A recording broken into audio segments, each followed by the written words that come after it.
तो आज की हमारी चर्चा एक बहुत ही दिलचस्प विचार से शुरू होती है जो श्रीमद् भगवद गीता से प्रेरित है। श्री कृष्ण का वो ज्ञान जहां एकाग्रता मतलब फोकस ही सब कुछ है। और ये देखना बहुत जरूरी है कि ये हजारों साल पुराना सिद्धांत आज के इतने कह सकते हैं शोर शराबे वाले स्टॉक मार्केट में कैसे काम कर सकता है। बिल्कुल। क्या ये आज भी सफलता का सबसे बड़ा हथियार बन सकता है? मुझे तो लगता है ये एक बहुत जरूरी सवाल है। देखिए, हम अक्सर ना निवेश की सफलता को जटिल चार्ट्स या एल्गोरिथम से जोड़ते हैं। हाँ, या कोई अंदर की खबर मिल जाए। एकदम। लेकिन हम ये भूल जाते हैं कि सबसे जटिल मशीन जिसे हमें समझना है वो हमारा अपना दिमाग है। सही बात है। और शायद उसे साधने का तरीका इन प्राचीन ग्रंथों में ही छिपा है। और इसी को समझने के लिए हमारे पास एक दस्तावेज भी है, script.pdf। ये एक साधारण रिटेल निवेशक विवेक की कहानी बताता है। अच्छा। और ये कहानी दिखाती है कि कैसे श्री कृष्ण के इसी ज्ञान को अपनाकर विवेक ने न सिर्फ अपना पैसा डूबने से बचाया बल्कि एक स्थायी सफलता भी हासिल की। तो हमारा मकसद साफ है, ये समझना कि बाजार के भटकाव से हटकर एक केंद्रित रणनीति अपनाने से नतीजों में जमीन आसमान का फर्क कैसे आ सकता है। चलिए इस कहानी को परत दर परत खोलते हैं। चलिए। तो कहानी की शुरुआत में विवेक बिल्कुल वैसे ही थे जैसे शायद हम में से कई लोग होते हैं जब शुरू करते हैं। मतलब उनका phone stock market apps, news alerts, WhatsApp groups के नोटिफिकेशन से लगातार बजता रहता था। अच्छा, वो टिप वाले ग्रुप्स। हाँ वही, आज कोई पेनी स्टॉक रॉकेट बन रहा है, कल कोई और सेक्टर चलने वाला है, परसों कोई यूट्यूबर किसी और शेयर की सलाह दे रहा है। उनका फोकस मतलब हर दिन हर घंटे बदलता था। और ये भटकाव सिर्फ जानकारी का नहीं था, ये भावनाओं का भी था। मतलब जब बाजार ऊपर जाता तो उनमें लालच, वो जिसे एफओमो कहते हैं, फियर ऑफ मिसिंग आउट, वो हावी हो जाता था कि कहीं मैं पीछे ना रह जाऊं। बिल्कुल। और जब बाजार गिरता तो डर के मारे वो अच्छे स्टॉक्स भी बेच देते थे। दस्तावेज यही बताता है कि वो हर चमकती चीज के पीछे भाग रहे थे। तो नतीजा क्या हुआ इसका? नतीजा, 1 साल के अंदर ही उनका पोर्टफोलियो 35% नीचे था। ओह, 35%! ये तो किसी का भी हौसला तोड़ने के लिए काफी है। ज्यादातर लोग तो शायद यही हार मान लेते। बिल्कुल।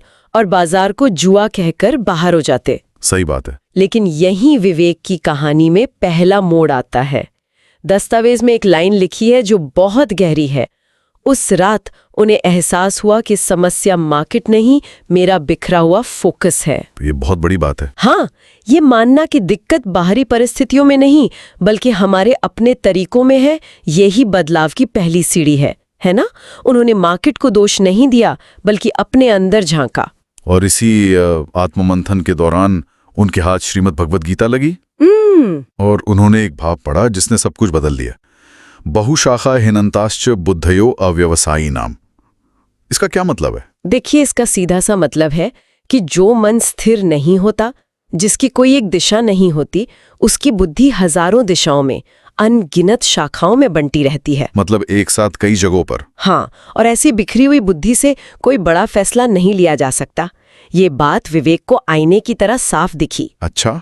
उन्हें अपने पोर्टफोलियो में वो बिखरे हुए 20-25 शेयर, फोन में भरे ट्रेडिंग एप्स और दिमाग में चलती सैकड़ों टिप्स सब उसी बहुशाखा बुद्धि का सबूत लगे। ये तो बड़ा दिलचस्प है कि कैसे एक आध्यात्मिक ज्ञान ने एक व्यवहारिक मतलब एक फाइनेंशियल प्रॉब्लम का समाधान दिया। एकदम। ये सिर्फ फिलॉसफी नहीं थी, ये उनके लिए एक प्रैक्टिकल डायग्नोसिस था। बिल्कुल। उन्हें समझ आया कि उनकी ऊर्जा और पूंजी कई छोटी छोटी नावों में बंटी हुई थी और कोई भी नाव किनारे तक पहुंचने के लिए मजबूत नहीं थी। दस्तावेज के मुताबिक उसी दिन विवेक ने एक फैसला किया, अब मैं सब कुछ नहीं करूंगा, बस एक सही चीज पर फोकस करूंगा। ये था उनका असली टर्निंग पॉइंट। जी ठीक है, तो ये फैसला लेना एक बात है, पर इसे अमल में लाना वो तो दूसरी बात है। उन्होंने अपनी इस नई फोकस स्ट्रैटेजी को बनाया कैसे? दस्तावेज में इसके 5 नियम बताए गए। अच्छा। पहला नियम था कम स्टॉक्स, गहरा अध्ययन। सुनने में तो ये बहुत सरल लगता है। हाँ, सरल है, लेकिन इसका असर बहुत गहरा था। उन्होंने अपने 20-25 शेयरों के जंगल को साफ किया और सिर्फ 6 क्वालिटी स्टॉक्स चुने। सिर्फ 6? सिर्फ 6। और यहाँ असली बदलाव ये नहीं था कि उन्होंने शेयर कम कर दिए, बल्कि ये था कि उन्होंने अपना नजरिया बदल दिया। अब वो शेयर का नाम और उसकी कीमत नहीं देख रहे थे, बल्कि बिजनेस मॉडल को समझ रहे थे। बिजनेस मॉडल को समझना एक आम निवेशक के लिए ये थोड़ा जटिल हो सकता है। क्या वो बैलेंस शीट और प्रॉफिट लॉस स्टेटमेंट पढ़ने लगे थे? शुरुआत में उतना भी जटिल नहीं। उन्होंने बस एक सरल सवाल पूछना शुरू किया, ये कंपनी पैसा कैसे कमाती है? ठीक है। और फिर एक और सवाल, ये अपने लगाए हुए पैसे पर कितना पैसा कमाती है। यहीं पर उन्होंने रिटर्न ऑन कैपिटल एम्प्लॉयड यानी ROCE जैसे एक सरल लेकिन शक्तिशाली मेट्रिक को समझना शुरू किया। अच्छा, ROCE? हाँ, मतलब अगर कंपनी अपने धंधे में 100 रुपए लगाती है तो उस पर वो साल का कितने रुपए कमा रही है। ये तो कमाल का फिल्टर है ना? उन्हें ये देखकर हैरानी हुई कि कुछ कंपनियां 100 रुपए पे सिर्फ 8-10 रुपए कमा रही थीं, जबकि कुछ 25-30 रुपए। बस यही अच्छी और औसत कंपनियों के बीच का फर्क था। ये तो वाकई एक आहा मोमेंट जैसा है। मतलब अब वो शेयरों के मालिक की तरह सोच रहे थे, सट्टेबाज की तरह नहीं। बिल्कुल। तो इससे हम दूसरे नियम पर आते हैं, प्राइस नहीं, बिजनेस पर फोकस। ये कहना तो बहुत आसान है, लेकिन जब आपका पैसा लगा हो और आप स्क्रीन पर उसे लाल रंग में घटते हुए देखते हैं, तो ये करना मतलब लगभग नामुमकिन लगता है। विवेक ने इस मानसिक लड़ाई को कैसे जीता? उन्होंने एक बहुत ही प्रैक्टिकल काम किया। अपने फोन से ट्रेडिंग एप्स के नोटिफिकेशन बंद कर दिए। अच्छा। और दिन में सिर्फ एक बार शाम को पोर्टफोलियो देखने का नियम बनाया। बस एक बार? बस। उनका ध्यान अब रोज-रोज शेयर के भाव से हटकर कंपनी के तिमाही नतीजों और वार्षिक रिपोर्ट पे चला गया। उन्होंने ये समझा कि शेयर का भाव तो बाजार के मूड के हिसाब से रोज बदलता है, पर बिजनेस की कीमत रातों रात नहीं बदलती। ये बात गीता के कर्म के सिद्धांत से जुड़ती है। कैसे? कि आपका काम है बिजनेस का विश्लेषण करना, यानी कर्म करना। उसका फल, जो कि शेयर का भाव है, वो आपके नियंत्रण में नहीं है। सही कहा। जब फोकस कर्म पर होता है तो फल की चिंता कम हो जाती है। ठीक है, तो उन्होंने अपने पोर्टफोलियो को छोटा किया और बिजनेस पर ध्यान देना शुरू किया। लेकिन आज के जमाने में सबसे बड़ा भटकाव तो बाहर से आता है, न्यूज, सोशल मीडिया, टिप्स। हाँ, वो तो है। क्या दस्तावेज में बताया गया है कि विवेक ने इस बाहरी शोर से कैसे निपटा? हाँ, और ये उनका तीसरा नियम था, शोर को खत्म करना, नॉइस कट। Noise cut. उन्होंने वो सारे व्हाट्सएप और टेलीग्राम ग्रुप्स छोड़ दिए जहां हर दिन कोई नया मल्टी बैगर स्टॉक बताया जाता था। वो व्हाट्सएप ग्रुप वाली बात तो बिल्कुल सच है ना? उन्हें छोड़ना वैसा ही है जैसे किसी बहुत मसालेदार लेकिन अनहेल्दी खाने की आदत छोड़ना। शुरुआत में मुश्किल होती है, पर लंबे समय में शांति मिलती है। उन्होंने टीवी पर एक्सपर्ट्स की बहस देखना भी बंद कर दिया, जहां हर कोई बाजार की भविष्यवाणी करने की कोशिश करता है। लेकिन इससे तो जरूरी जानकारी छूट जाने का भी डर रहता है, वही फोमो वाली बात। विवेक ने इस डर का भी समाधान निकाला। उन्होंने जानकारी लेना बंद नहीं किया, बल्कि उसे फिल्टर करना शुरू किया। फिल्टर कैसे? अब वो सिर्फ भरोसेमंद स्रोतों पर विश्वास करते थे, जैसे कंपनी की आधिकारिक घोषणाएं, उनकी वार्षिक रिपोर्ट और मैनेजमेंट के इंटरव्यू। उन्होंने एक इन्फॉर्मेशन डाइट बनाई। इन्फॉर्मेशन डाइट, ये अच्छा शब्द है। ये फिर से गीता के उसी सिद्धांत पर लौटता है। जब बुद्धि बहुशाखा नहीं होती, जब उस पर हजारों दिशाओं से जानकारी का हमला नहीं होता, तभी वो सही और गलत में फर्क कर पाती है। ये समझ में आता है।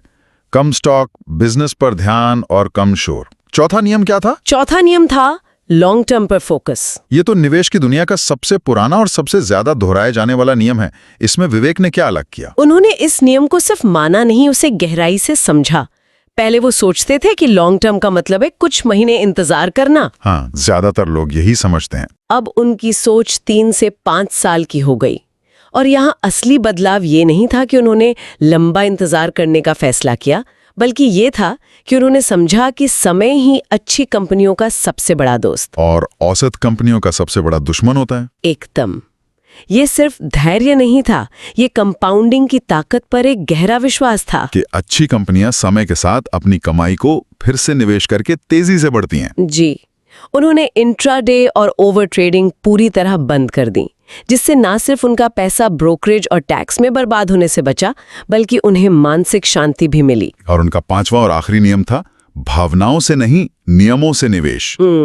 इसका मतलब है डर और लालच के चक्कर से बाहर निकलना। पर ये कैसे संभव है? हम इंसान हैं, रोबोट तो नहीं। विवेक ने समझा कि भावनाओं को खत्म नहीं किया जा सकता, लेकिन उन्हें मैनेज किया जा सकता है। कैसे? एक सिस्टम बनाकर। उन्होंने अपने लिए साफ नियम बनाए। मैं किसी स्टॉक को कब खरीदूंगा, मतलब जब वो अच्छी कीमत पर मिलेगा, करना पड़े। एकदम। एक मजबूत रणनीति भावनाओं के लिए एक लंगर का काम करती है।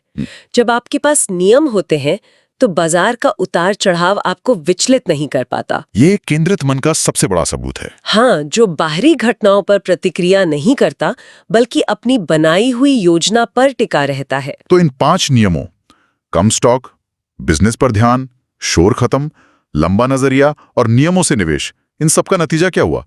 वो 35% का घाटा मुनाफे में कैसे बदला? अगले 3 सालों के आंकड़े हैरान करने वाले हैं। दस्तावेज के मुताबिक उनके चुने हुए स्टॉक्स ने शानदार प्रदर्शन किया।